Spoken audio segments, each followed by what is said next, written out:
UP panchayat राज act 1947 जो discussion है आज की, उसमें यूपी जुडिशरी एग्जाम को के लिए जो भी इम्पोर्टेंट सेक्शंस हैं उनको मैं डिस्कस करूंगा। कोशिश करूंगा कि इन डिटेल डिस्कस करूं सो डैट आप सारे ही क्वेश्चंस कर पाएं। तो लेट्स स्टार्ट। सबसे पहले मैं आपको बता दूं कि ये जो इसमें दो अमेंडमेंट आप जरूर याद रखना। वैसे पंचायत के लिए एक ही है कॉन्स्टिट्यूशनल अमेंडमेंट और दूसरा म्यूनिसिपैलिटी के लिए है, तो लेकिन ये दोनों ही मैं आपको बता देता हूँ क्योंकि म्यूनिसिपैलिटीज एक्ट 1916 भी है सिलेबस में।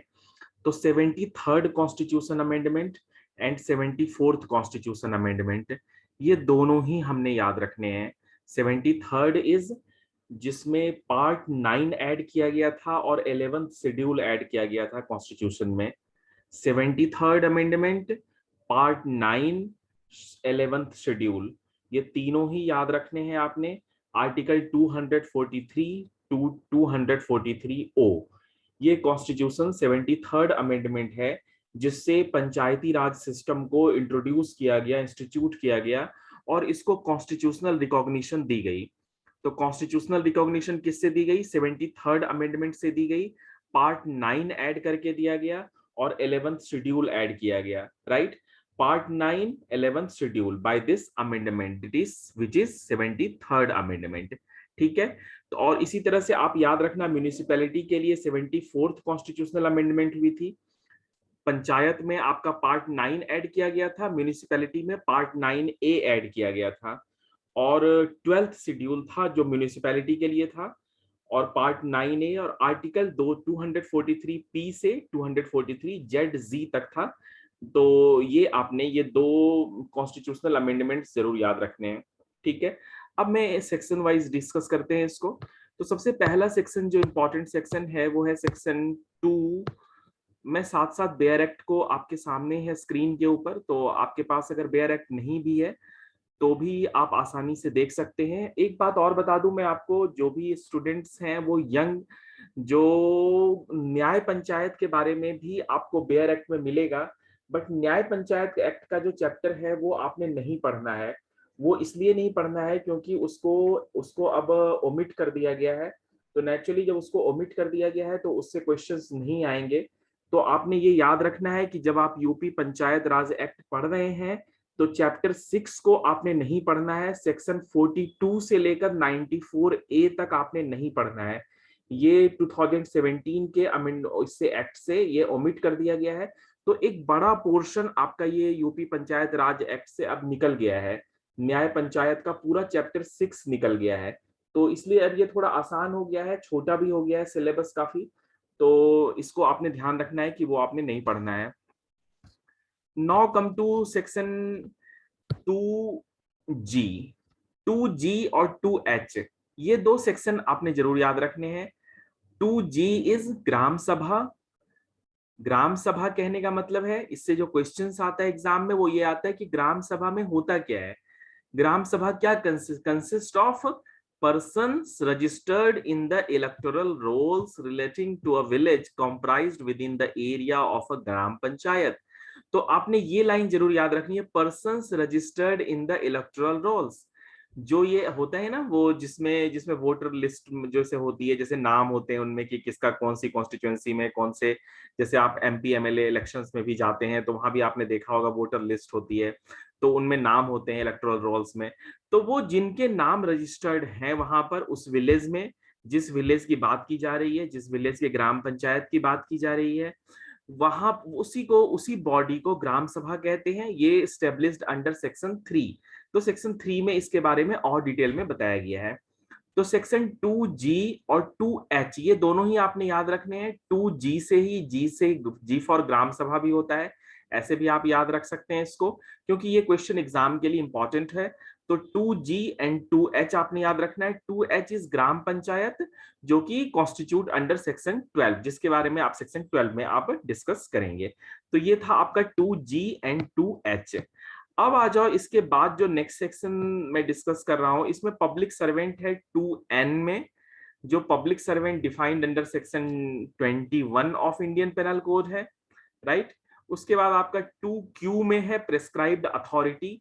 जो आपको ये टर्म कई बार मिलेगा आपको आगे जब मैं डिस्कस करूंगा, तो प्रिस्क्राइब्ड अथॉरिटी के क्या पावर्स हैं, क्या कहां पर अपील में वहां जाते हैं, ठीक है। और उसके बाद आपको अब आ जाओ सेक्शन 3 के ऊपर।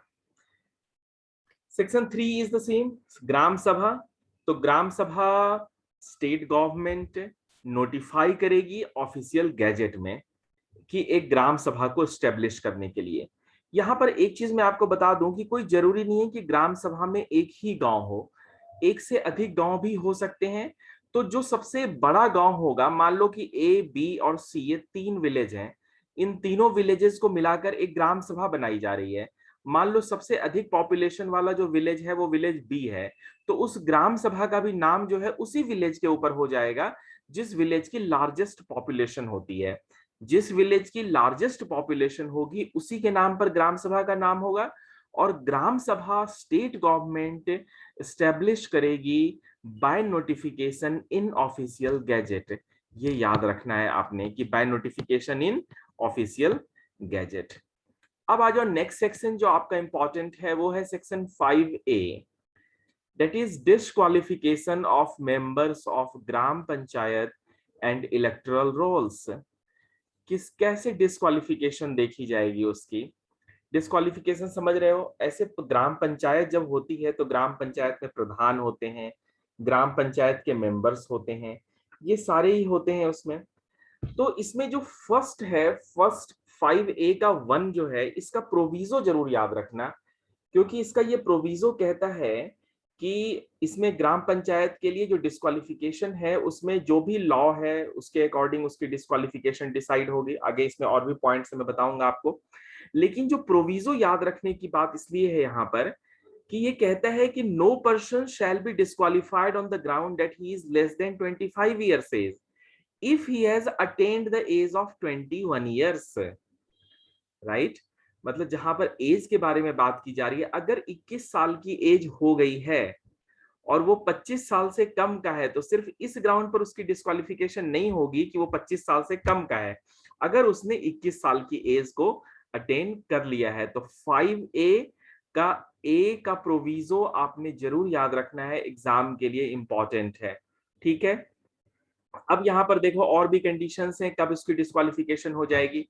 अगर वो सैलरीड सर्वेंट हो ग्राम पंचायत या न्याय पंचायत का, अगर कोई ऑफिस ऑफ प्रॉफिट उसने होल्ड कर रखा है तो भी, अगर उसको डिसमिसल हुई है उसकी स्टेट गवर्नमेंट या सेंट्रल गवर्नमेंट की सर्विस से ऑन ग्राउंड ऑफ मिसकंडक्ट, अगर उसने arrears of any tax fees rate और कोई भी ड्यूज है उसके आधार पर वो इन डिस्चार्ज इंसॉल्वेंट है, अगर वो इन अनडिस्चार्ज्ड इन्वॉल्वमेंट, यहाँ पर ये लिखा हुआ है एक्ट में, ये गलत लिखा हुआ है यहाँ पर, ये अनडिस्चार्ज्ड इंसॉल्वेंट होगा, ठीक है, अनुन्मोचित दिवालिया कहते हैं उसको। वो अनडिस्चार्ज इंसॉल्वेंट अगर है तो वो भी उसके लिए डिस्क्वालिफिकेशन आ जाती है।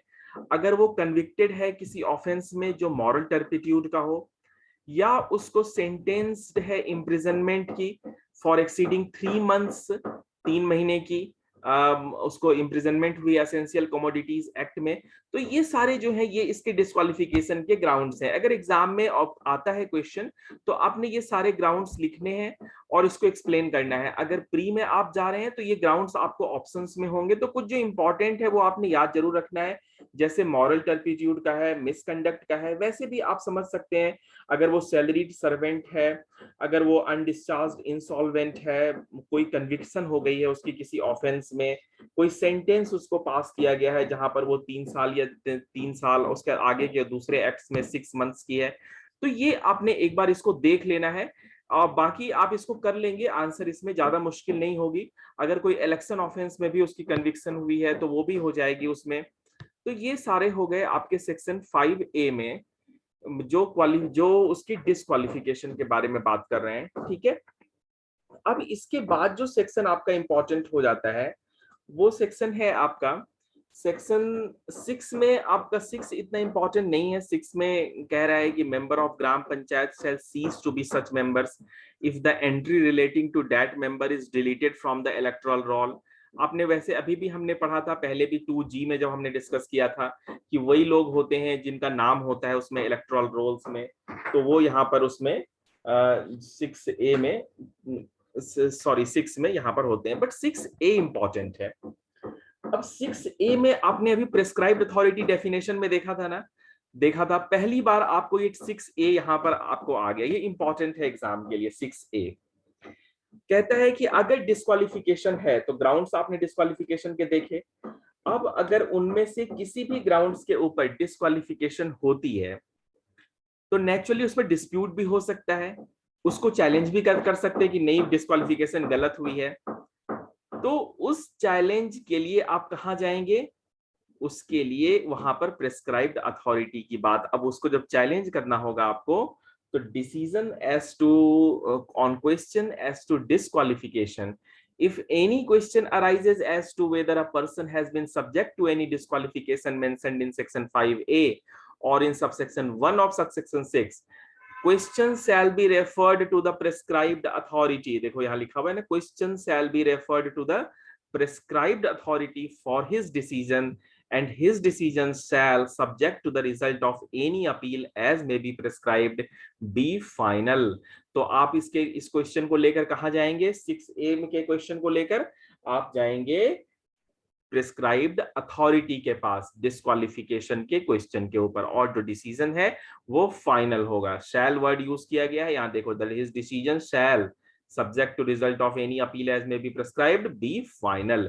तो ये सेक्शन 6A आपने याद रखना है। 5A के बाद आपने जो सेक्शन याद रखना है वो है सेक्शन 6A, राइट। अब आ जाओ सेक्शन 6A के बाद जो नेक्स्ट इंपॉर्टेंट सेक्शन है वो है section 11। Now come to section 11. What section 11 is? Section 11 बात करती है मीटिंग्स के बारे में। सेक्शन 11 से पहले मैं 9A आपको बता दूं, फिर सेक्शन 11 डिस्कस करेंगे। 9A से क्वेश्चन आ सकता है क्योंकि 9A बता रहा है राइट टू वोट के बारे में, कौन वोट देने के लिए होगा। तो आपको पता है भी है कि जो 21 साल की उम्र होनी चाहिए, उसका नाम होना चाहिए इंक्लूडेड इलेक्टोरल रोल में, वो इंटाइटल्ड होगा वोट करने के लिए कोई भी इलेक्शन में, जो भी इलेक्शन होती है गांव में ग्राम पंचायत की। उसकी एज जो है जो कह रहा है ना, provided that a person who has not completed the age of 21 years shall not be qualified to be as elected as a member और ऑफिस बेयरर। तो 21 साल की उसकी उम्र होनी चाहिए, वहां पर उसको वोट डालने, उसको मेंबर या कोई भी इलेक्शन वहां पर वो कंटेस्ट करता है, राइट। अब आ जाओ सेक्शन 11 के ऊपर, चैप्टर 3। सेक्शन 11 बहुत इंपॉर्टेंट है। सेक्शन 11 से क्वेश्चन आते हैं, इसमें 2-3 बातें ही आपने याद रखनी है। 2 बातें इसमें इंपॉर्टेंट क्या हैं। पहली बात यह है कि इसमें मीटिंग्स होंगी, 2 मीटिंग्स होंगी, 2 जनरल मीटिंग होगी ग्राम सभा की। एक कही जाएगी खरीफ मीटिंग और दूसरी कही जाएगी रबी मीटिंग। तो 2 मीटिंग हो गई, एक खरीफ मीटिंग, एक रबी मीटिंग, ये 2 मीटिंग आपने याद रखने हैं। अब इसमें एक इंपॉर्टेंट बात और क्या है कि अगर जो प्रधान है, प्रधान को अगर कोई रिक्विजिशन मिलती है, कहां से, बाय प्रेस्क्राइब्ड अथॉरिटी। मतलब ये समझो कि जैसे प्रेस्क्राइब्ड अथॉरिटी ने अगर प्रधान से कहा कि एक एक्स्ट्रा ऑर्डिनरी जनरल मीटिंग और करनी है आपने, तो जब उसको वो रिक्विजिशन मिली इन राइटिंग में प्रेस्क्राइब्ड अथॉरिटी से, तो प्रधान उसके 30 दिन के अंदर, 30 डेज के अंदर extra ordinary general meeting call करेगा और उसके बारे में बता देगा कि इसका समय क्या होगा, इसकी जगह कौन सी होगी, कहां पर होगा। अगर मान लो प्रधान ने प्रेस्क्राइब्ड अथॉरिटी की रिक्विजिशन इन राइटिंग के बावजूद अगर उसने मीटिंग नहीं बुलाई, तो प्रधान के ऐसा नहीं करने पर प्रेस्क्राइब्ड अथॉरिटी खुद से ऐसा करेगी। तो ये इंपॉर्टेंट है यहां पर जो आपने याद रखने हैं कि प्रेस्क्राइब्ड अथॉरिटी ने रिक्विजिशन देना है प्रधान को, प्रधान ने 30 दिन की नोटिस देनी है, 30 दिन के अंदर उसने वो मीटिंग, एक्स्ट्राऑर्डिनरी जनरल मीटिंग बुलानी है। अगर वहां पर लेकिन एक चीज क्या देखनी है, जो कोरम है वो पूरा करने के लिए कितने मेंबर्स होने चाहिए, 1/5। ये इंपॉर्टेंट है यहां पर। और आपको एक जगह कोरम मिलेगा, वो सेक्शन 14 में मिलेगा, वहां पर रिमूवल के बारे में बात की जा रही है जो प्रधान के कहा जहां रिमूव करते हैं वहां पर वो 1/3 है। तो ये दो जगह कोरम आपको मिलेगा, ये दोनों ही आपने याद रखना है, एग्जाम पर्पज से वेरी वेरी इंपॉर्टेंट पॉइंट है कि जब मीटिंग और फंक्शन हो रही है ग्राम सभा के लिए तो वहां पर 1/5 की कोरम होनी चाहिए, और जब सेक्शन 14 में वहां पर जब ग्राम सभा जब रिमूवल होगी प्रधान की, प्रधान को रिमूव करने के लिए 1/3 की होनी चाहिए। तो ये ग्राम सभा की किसी भी मीटिंग के लिए 1/5 of the number of members, मान लो अगर 100 मेंबर 100 अगर मान लो ऐसे सोचो तो 100 मल्टीप्लाइड बाय 1/5 तो कितने हुए 20 हुए। तो 20 होने चाहिए उस कोरम को पूरा करने के लिए, ठीक है, क्योंकि मीटिंग जो होगी उसमें उस कोरम को फॉर्म किया जाएगा, उस कोरम के आधार पर होगा, ठीक है। अब उसके बाद ग्राम सभा में क्या क्या, इसमें आप देख सकते हैं कि ग्राम सभा क्या क्या मैटर को कंसिडर करेगी। तो उसमें ये सारे हैं, annual statement of accounts, promotion of unity and harmony, programme of adult education, ये वयस्क शिक्षा कैसे चलाई जाए, जो भी और गांव की जरूरतें होती हैं उसके आधार पर वो मीटिंग में डिसाइड करते हैं। बट इसमें ये दो बातें आपने जरूर याद रखनी है, एक कोरम की बात और जो प्रिस्क्राइब्ड अथॉरिटी की रिक्विजिशन से मीटिंग होगी, ये आपने याद रखना है, ठीक है। तो ये यहाँ पर इंपॉर्टेंट है सेक्शन 11। अब आ जाओ सेक्शन 11A के ऊपर। 11A क्या कहता है? 11A again is very important for exam purpose. अब 11A ये कहता है कि एक प्रधान होगा ग्राम पंचायत का, वही चेयरपर्सन होगा। आप जानते भी प्रधान होता है ग्राम पंचायत में। यस, अब इसमें यहाँ पर रिजर्वेशन की बात की जा रही है 11A में। 11A में जो इंपॉर्टेंट पॉइंट है वो है रिजर्वेशन का। जो स्टेट गवर्नमेंट है वो रिजर्व करेगी ऑफिसेस को, जैसे आपने देखा होगा ना कि कोई सीट आरक्षित होती है शेड्यूल्ड कास्ट के लिए, शेड्यूल्ड ट्राइब्स के लिए, अदर बैकवर्ड क्लासेस के लिए। तो जो पॉपुलेशन है स्टेट में, उस गांव में, उस जगह पर, उसके आधार पर मान लो जिस गांव में शेड्यूल्ड कास्ट की आबादी अधिक है तो वहां पर उसको वो उस अकॉर्डिंग डिसाइड करेगी कि वो, तो ये रिजर्वेशन जो ऑफिस की होगी प्रधान की, ये 11A में होगी। तो 11A बहुत इंपॉर्टेंट है, आपने याद रखना है। और इसका सेकंड प्रोविजो भी जरूर याद रखना सबसेक्शन 2 का, कि reservation for the backward classes shall not exceed 27% of total number of offices of Pradhan. A very important question for exam purpose, कि 27% की रिजर्वेशन बैकवर्ड क्लासेस के लिए उससे ज्यादा नहीं हो सकती है। यहां पर यह भी याद रखना कि ये बैकवर्ड क्लासेस लिखा हुआ है यहाँ पर, यहाँ ऊपर आपने शेड्यूल्ड कास्ट, शेड्यूल्ड ट्राइब्स और बैकवर्ड क्लास तीनों ही लिखा गया है, जो रिजर्वेशन के लिए जो उसमें प्रोपोर्शन में डिसाइड की जाएगी, ऑफिसर्स को रिजर्व किया जाएगा। लेकिन यहाँ जो रिजर्वेशन की बात की जा रही है बैकवर्ड क्लासेस के लिए, ये 27% की बात की जा रही है। अब मान लो अगर नहीं है, अगर मान लो बैकवर्ड क्लासेस की पॉपुलेशन, तो उसके अकॉर्डिंग वो सर्वे वगैरह की जाएगी जो भी है। और उसमें इसमें एक सबसेक्शन 3 ये कहता है, not less than 1/3 of total number of offices of Pradhan reserved under subsection 2 shall be reserved for women belonging to scheduled caste, scheduled tribes and backward classes. Not less than 1/3 of total number, not less than 1/3 of total number for women. ये भी याद रखना है। तो मतलब ऐसे समझ लो इसको कि विमेन के लिए आपका 1/3 हो गया और वहां पर आपका 27% हो गया बैकवर्ड क्लासेस के लिए। बस यही दो पॉइंट्स आपने याद रखने हैं सेक्शन 11A में, ये इंपॉर्टेंट है, राइट। अब आ जाओ नेक्स्ट सेक्शन के ऊपर। इसमें जो नेक्स्ट सेक्शन है, जो आपका इंपॉर्टेंट सेक्शन है, वो है सेक्शन 14। इसके बाद आ जाओ आप सेक्शन 12 डिस्कस कर लेते हैं, फिर सेक्शन 14 डिस्कस करेंगे, रिमूवल ऑफ प्रधान को।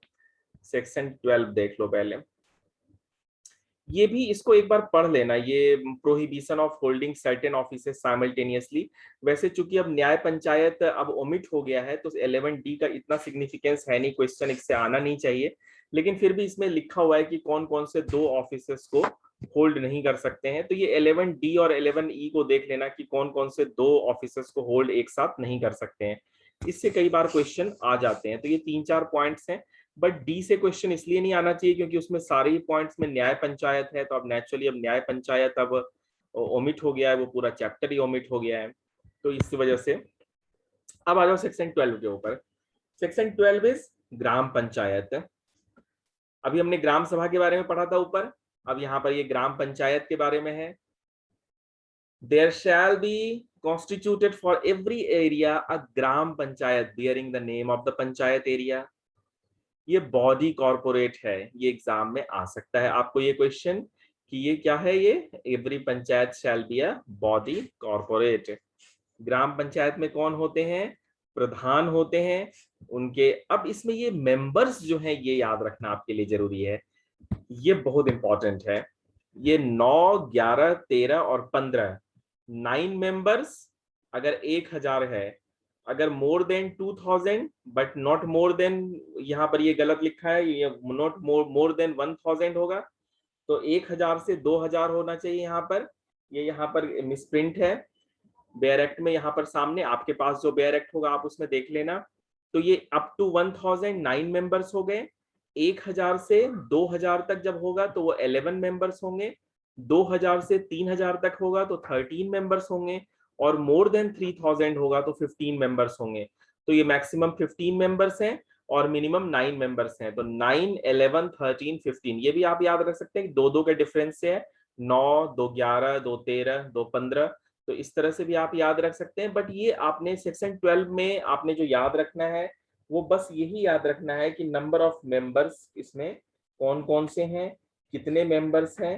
ठीक है, नेट सेक्शन 12 में ये आपका इंपॉर्टेंट है।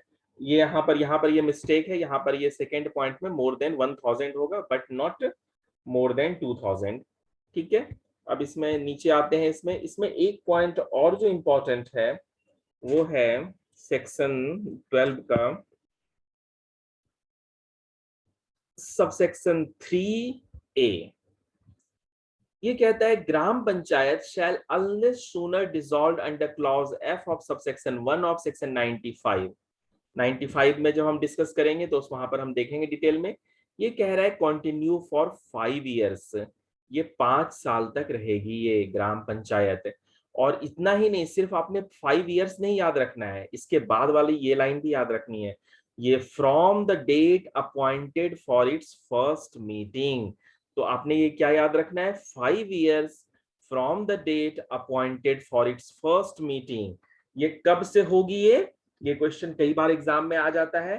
तो ये होगा जब से वो मीटिंग, पहली मीटिंग होगी, पहली मीटिंग से 5 साल तक। तो ये एग्जाम में भी जब क्वेश्चन आता है तो ऑप्शंस में आपको ऐसे ही मिलेगा ये।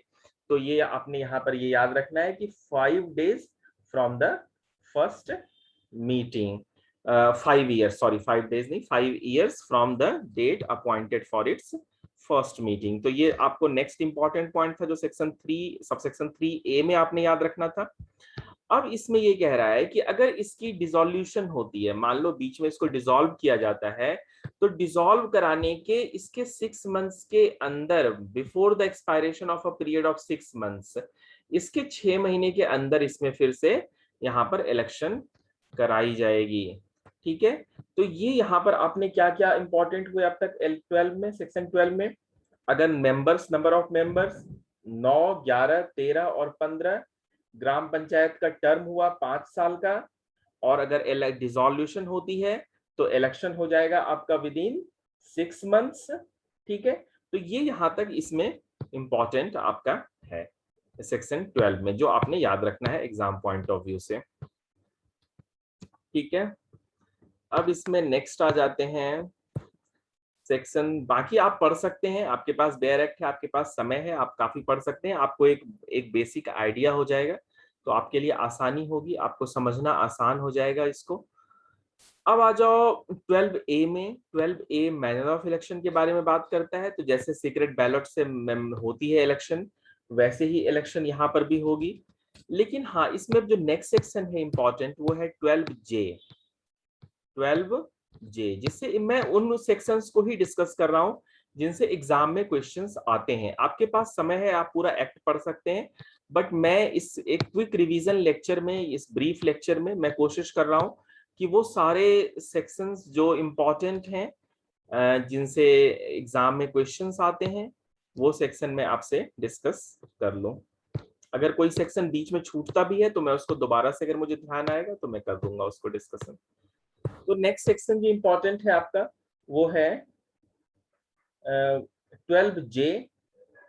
12J में क्या कहता है कि अगर मान लो ऑफिस है प्रधान का, ठीक है, अगर ऑफिस ऑफ प्रधान, ये टेम्पररी अरेंजमेंट की बात कर रहा है, very important question for exam point of view से, कि जहां पर ऑफिस ऑफ प्रधान वेकेंट हो जाता है, प्रधान का ऑफिस वैकेंसी आ जाती है वहां पर, मान लो उसकी डेथ हो गई, उसको रिमूव कर दिया गया, उसने रिजाइन कर दिया, या वो इनकेपेबल हो गया ड्यू टू एब्सेंस, इलनेस और फॉर एनी रीजंस, तो इस केस में अब प्रधान की जगह पर कौन आएगा और कौन उसको नॉमिनेट करेगा, कौन अपॉइंट करेगा?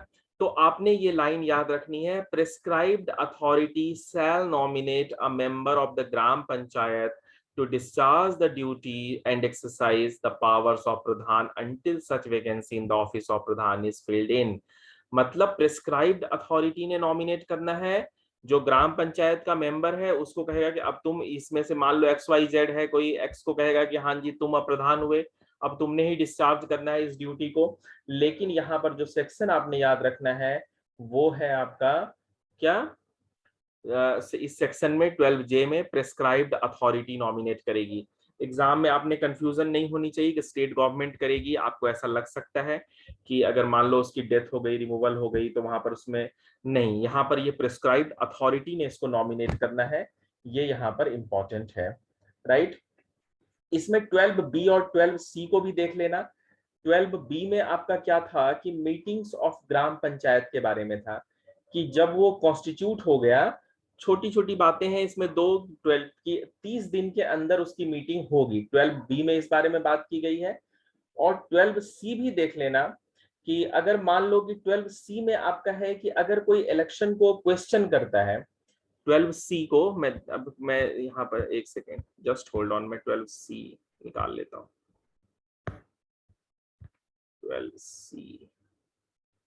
12C भी देख लेना, क्योंकि 12C में इलेक्शन को क्वेश्चन आप कर सकते हैं।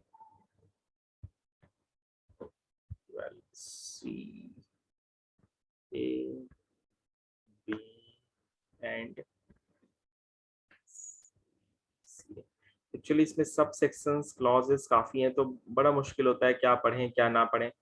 तो जो सेक्शंस मैं डिस्कस कर रहा हूँ ये ही इंपॉर्टेंट सेक्शंस हैं, क्वेश्चन इनसे ही आएंगे एग्जाम में। 12C यस आ गया। ये देखो 12C is application for questioning the election. जो पर्सन्स प्रधान की और as a member of gram panchayat जिनकी इलेक्शन हुई, और एज द पंच ऑफ न्याय पंचायत, तो अब खैर न्याय पंचायत तो नहीं है, ये कह रहा है shall not be called in question except by an application presented to such authority within such time in such manners as may be prescribed on the ground that.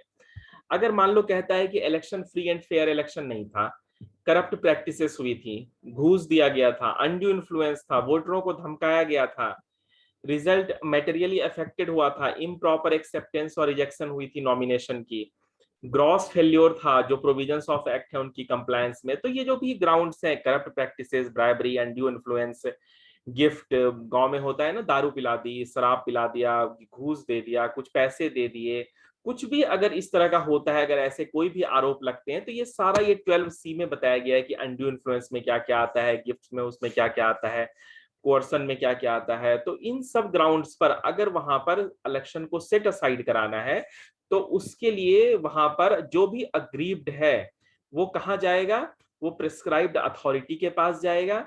और अगर प्रिस्क्राइब्ड अथॉरिटी के भी order से अगर aggrieved है, तो 30 दिन के अंदर डिस्ट्रिक्ट जज के पास जाएगा और वहां पर क्या फाइल करेगा, रिवीजन फाइल करेगा। तो ये वेरी इंपॉर्टेंट है, यहां पर आप याद रखना।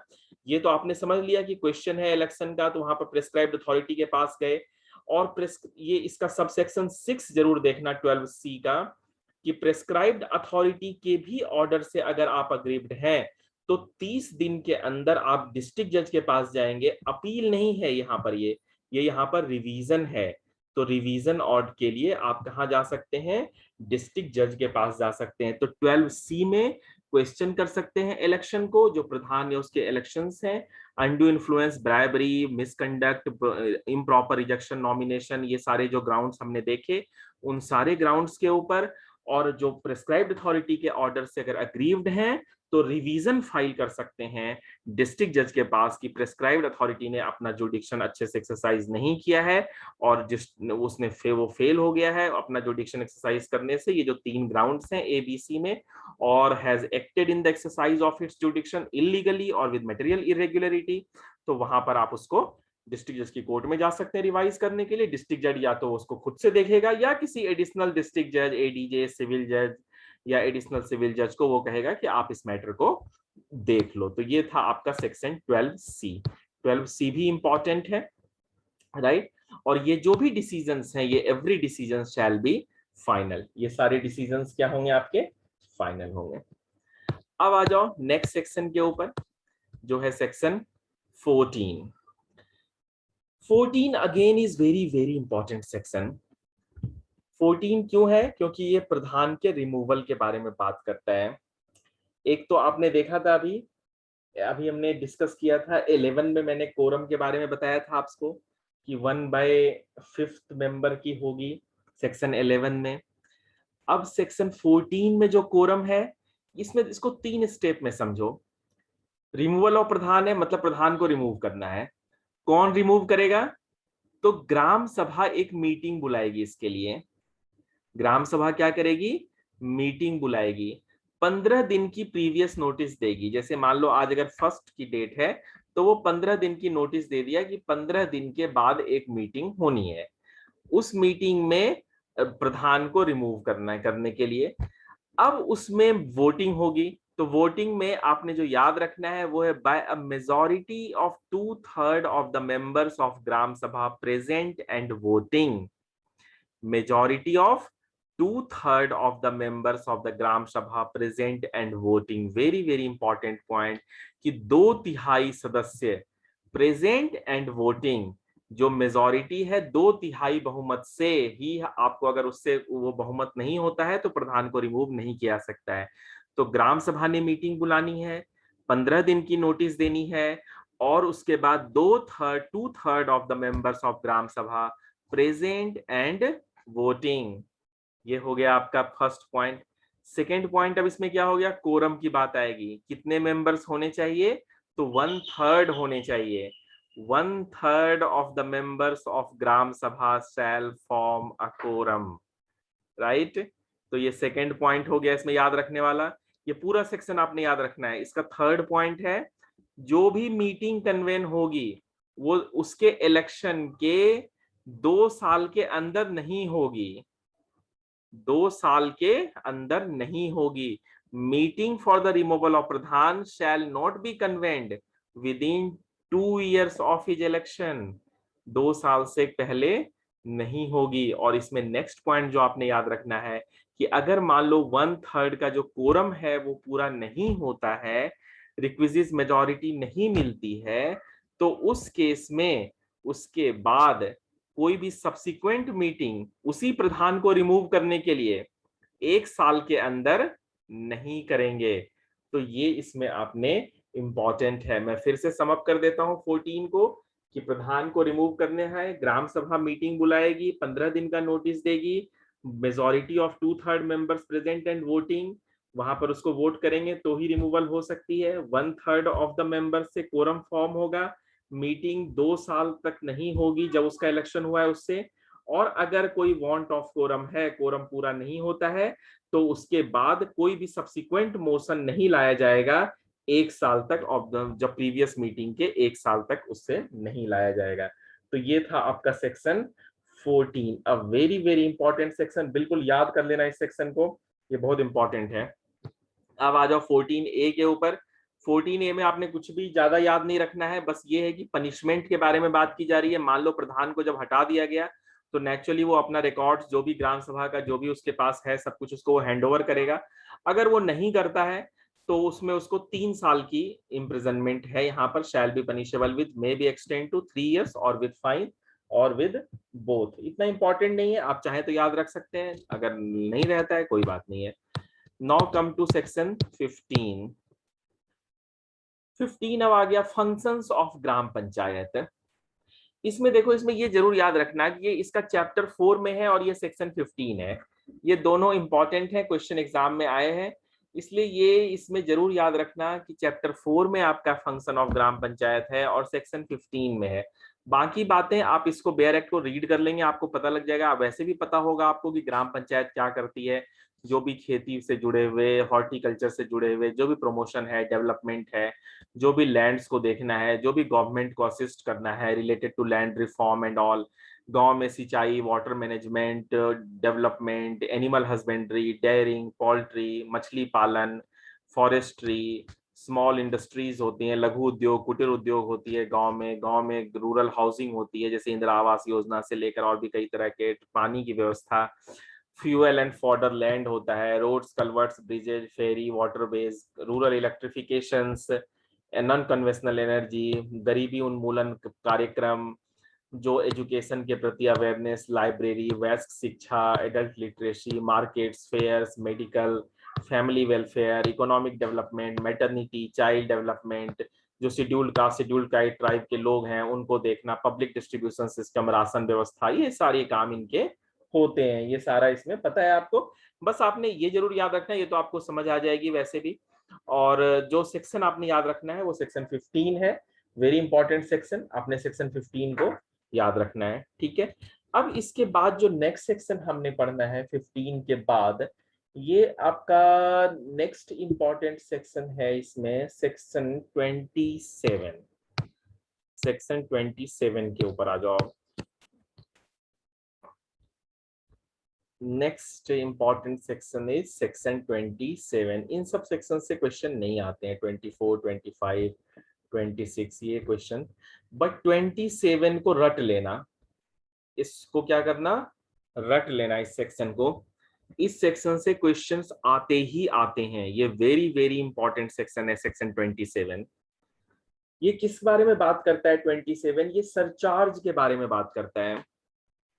सरचार्ज कहने का मतलब क्या है यहाँ पर, जैसे मान लो जो भी प्रधान है, उप प्रधान है, सरपंच है, सहायक सरपंच है, जो भी है, इनको ये सरचार्ज के लिए लायबल होते हैं अगर कोई लॉस होता है, कोई बर्बादी होती है, कोई पैसे की, प्रॉपर्टी की मिस एप्लीकेशन होती है जो ग्राम पंचायत की है, ग्राम पंचायत के से बिलोंग करती है, और अगर वो लॉस, वेस्ट या मिस एप्लीकेशन होती है, नेग्लेक्ट या मिसकंडक्ट ऑफ प्रधान, उप प्रधान, सरपंच, सहायक सरपंच, अगर इनकी वजह से, तो वहां पर उनके ऊपर सरचार्ज लगाया जाएगा। ये जानबूझकर ये प्रोविजन इसलिए लाया गया है ताकि प्रधान या उसके जानबूझकर कोई नेग्लेक्ट ना करें, कोई मिस एप्लीकेशन ना करें, बर्बादी ना करें ग्राम पंचायत की संपत्ति की। तो इस वजह से ये लगाया गया है कि उनको वो सरचार्ज उनके ऊपर लगाया जाएगा। ये बहुत इंपॉर्टेंट सेक्शन है, लेकिन इसका प्रोविजो आपने याद रखना है कि ये इसमें दो बातें की गई हैं। एक तो है कि जो ये लायबिलिटी है सरचार्ज की, ये कितने दिनों तक रहती है। जैसे मान लो कि जब ये हुआ है तो उससे एक्सपायरेशन ऑफ 10 ईयर्स, यहाँ पर ये मिसप्रिंट है, यहाँ पर आप इसको ऐसे पढ़ना, shall cease to exist after the expiration of 10 years. ये यहाँ पर द की जगह 10 लिखा हुआ है, ये इसको 10 कर लेना यहाँ पर, इस जगह पर आपके बेयर एक्ट में सही होगा, अगर वहां भी गलती है तो वहां भी आप इसको 10 कर लेना। तो ये लाइबली, ये जरूर याद रखना ये साल, ये जो, जैसे मान लो कि इसको मैं एग्जांपल से बता देता हूं आपको कैसे इसको याद रखना है आपने। जैसे मान लो 2020 है, ठीक है, 2020 में कोई लॉस हुआ है, वेस्ट करा गया है, मिस एप्लीकेशन हुई है, तो सरचार्ज लेवी किया जाएगा। अब जैसे मान लो 2020 में अगर हुआ है तो उसके 10 साल बाद मतलब कितना हुआ, 2030 हो गई। तो 2020 में अगर लॉस हुआ है तो 2030 तक लायबिलिटी रहेगी। अगर 2030 तक नहीं इसके ऊपर लगाया गया तो फिर वो लायबिलिटी खत्म हो जाएगी। या फिर जो बंदा पोस्ट के ऊपर है, मान लो 2025 में या 2026 में वो अपने पोस्ट से निकल गया, मान लो वो प्रधान था, अब वो हट गया, अब वो नहीं रहा प्रधान, तो उसके उस पोस्ट को छोड़ने के 5 साल के बाद, विच एवर इज लेटर, मान लो 2026 में उसने पोस्ट छोड़ा, तो 5 साल कितना हो, क्या हुआ, 2031 हुआ। तो 2031 इज लेटर, क्योंकि 2020 में लॉस हुई थी, तो 10 साल मतलब 2030 तक, और 2026 में उसने पोस्ट छोड़ी तो उसके 5 साल बाद तक मींस 2031 तक। तो जो उसमें से लेटर होगा उतने दिन तक लायबिलिटी रहेगी। तो ये आपने जरूर याद रखना कि लॉस के 10 साल तक रहेगी और पोस्ट छोड़ने के 5 साल तक रहेगी, विच एवर इज लेटर। ठीक है। अब इसमें नेक्स्ट जो इंपॉर्टेंट पॉइंट है वो है कि ये कौन डिसाइड करेगा कि कितना अमाउंट होगा सरचार्ज का। तो ये प्रेस्क्राइब्ड अथॉरिटी उसको फिक्स करेगी, और जो भी उससे अग्रीव्ड होगा, उसको लगेगा कि गलत अमाउंट फिक्स किया गया है, तो वो उस सरचार्ज अमाउंट के अगेंस्ट कहाँ जा सकता है, स्टेट गवर्नमेंट के पास जा सकता है, अपील कर सकता है कि यहाँ पर ये सरचार्ज गलत लगाया गया है। ठीक है। तो मैं इसको फिर से दोबारा से मैं रिवाइज करा देता हूँ आपको सेक्शन 27 को, कि किसी भी तरह का लॉस, वेस्ट, मिस एप्लीकेशन जो नेग्लेक्ट की वजह से हुआ है, मिसकंडक्ट की वजह से हुआ है, तो उसके लिए सरचार्ज लेवी किया जाएगा। लायबिलिटी 10 साल तक रहेगी from the occurrence of such loss, and 5 साल तक रहेगी फ्रॉम ऑन जब person ceases to hold his office whichever is later. कौन फिक्स करेगा, who shall fix the amount of surcharge, prescribed authority shall fix the amount of surcharge. वो उस amount को क्या करेगा, सर्टिफाई कर देगा कलेक्टर को, shall certify the amount to the collector, और कलेक्टर उसको रियलाइज करेगा as if it were an arrears of land revenue, कि जैसे लैंड रेवेन्यू का अरियर्स हो। और अगर प्रेस्क्राइब्ड अथॉरिटी के ऑर्डर से कोई अग्रीव्ड है तो वो फिर अपील में चला जाएगा स्टेट गवर्नमेंट के पास। तो ये था आपका section 27, a very very important section. Now come to section 28A। इसमें आपको कुछ भी ज्यादा याद नहीं रखना है बस, लेकिन ये सेक्शन जरूर याद रखना कि 28 में भूमि प्रबंधक समिति के बारे में बात की गई है। 28A में भूमि प्रबंधक समिति के बारे में बात की गई है। 28B में फंक्शंस ऑफ भूमि प्रबंधक समिति के बारे में बात की गई है। ये दोनों सेक्शन याद रखना। उसके बाद सेक्शन 32 में आपका गांव फंड है, जिसमें गांव फंड के बारे में बात की गई है। 32 आप ये पढ़ सकते हैं, इसको इतना कोई मुश्किल नहीं है इसमें, कि वहां पर गांव में जैसे एक फंड होता है ना, नेचुरली वहां पर जो भी उसके ऑब्लिगेशंस हैं, जो भी ड्यूटीज हैं ग्राम सभा की, ग्राम पंचायत की, जो वो पूरा करेगा, तो नेचुरली उसके लिए पैसे चाहिए होते हैं। तो वो गांव फंड की बात की गई है यहाँ पर सेक्शन 32 में। तो सेक्शन 32 आपका क्या हो गया, गांव फंड। ये सेक्शन याद रखना। इसके बाद जो नेक्स्ट इंपॉर्टेंट सेक्शन है वो है आपका सेक्शन 37A। सेक्शन 37A के ऊपर आ जाओ आप। सेक्शन 37A, सेक्शन 37A, ये याद रखना, appeal against levy of tax rates and fees. ये अपील कहाँ होती है, ये जो भी अपील है ये लाई करती है प्रेस्क्राइब्ड अथॉरिटी के पास। तो ज्यादातर जो हमने अभी डिस्कस किया उसमें आपने देखा होगा कि ये अपील या जो भी प्रोविजन हम डिस्कस कर रहे थे, ये जहां भी जा रहा था तो प्रेस्क्राइब्ड अथॉरिटी की पावर्स हैं ज्यादातर। मोस्ट ऑफ द पावर्स इसमें प्रेस्क्राइब्ड अथॉरिटी की ही हैं। तो आसान होगा आपके लिए याद रखना कि यूपी पंचायत राज एक्ट में याद रखना कि प्रेस्क्राइब्ड अथॉरिटी की पावर्स हैं। और या फिर एक एक दो जगह जैसे अपील में हम डिस्ट्रिक्ट जज रिवीजन में जा रहे थे डिस्ट्रिक्ट जज के पास, तो वो एक आधा प्रोविजंस हैं जिनको आप याद रखना। आप अगर लेक्चर्स को एक दो बार सुन लेंगे तो आप आसानी से कर पाएंगे। इसके बाद ये चैप्टर 6 है न्याय पंचायत, जो कि मैंने आपसे बताया कि अब ये ओमिट कर दिया गया है, तो चैप्टर 6 को आपको रीड करने की जरूरत नहीं है। अब जो नेक्स्ट इंपॉर्टेंट सेक्शन है आपका इसमें, वो है सेक्शन 95। 95 को भी बिल्कुल याद रखना। 95 section is very very important. Section 95, inspection. ये यहाँ पर इसमें 95(1) सबसेक्शन जी को देखो, 95(1)G, रिमूव अ प्रधान। अब फिर से यहाँ पर क्या आ गया, रिमूवल ऑफ प्रधान। तो 95(1) का आपने दो सेक्शन दो पढ़ना है, ये 95(1)F पढ़ना है आपने, और 95(1)G पढ़ना है। ऊपर आपने देख लिया स्टेट गवर्नमेंट की पावर है, स्टेट गवर्नमेंट कर रही है सारा काम।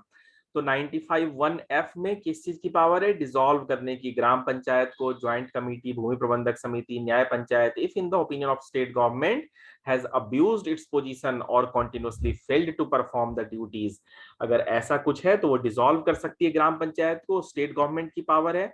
रिमूव कर सकती है प्रधान को, रिमूव कर सकती है प्रधान को। Just taking a break, short break, just hold on for a second. ये लैपटॉप मेरा डिस्चार्ज हो रहा है, जस्ट होल्ड ऑन, मैं चार्जर लगा लूं, एक सेकेंड।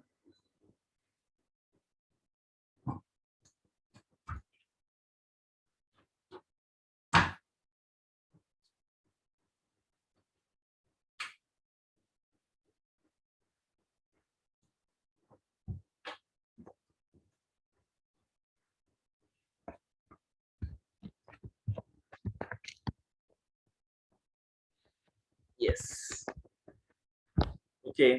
तो अब आ जाओ 95(1)(g) के ऊपर। 95(1)(g) आपका किसके बारे में है? रिमूवल के बारे में है। बिल्कुल याद रखना, ये सेक्शन बहुत इंपॉर्टेंट है। 95(1)(g) से एग्जाम में क्वेश्चंस आते ही हैं।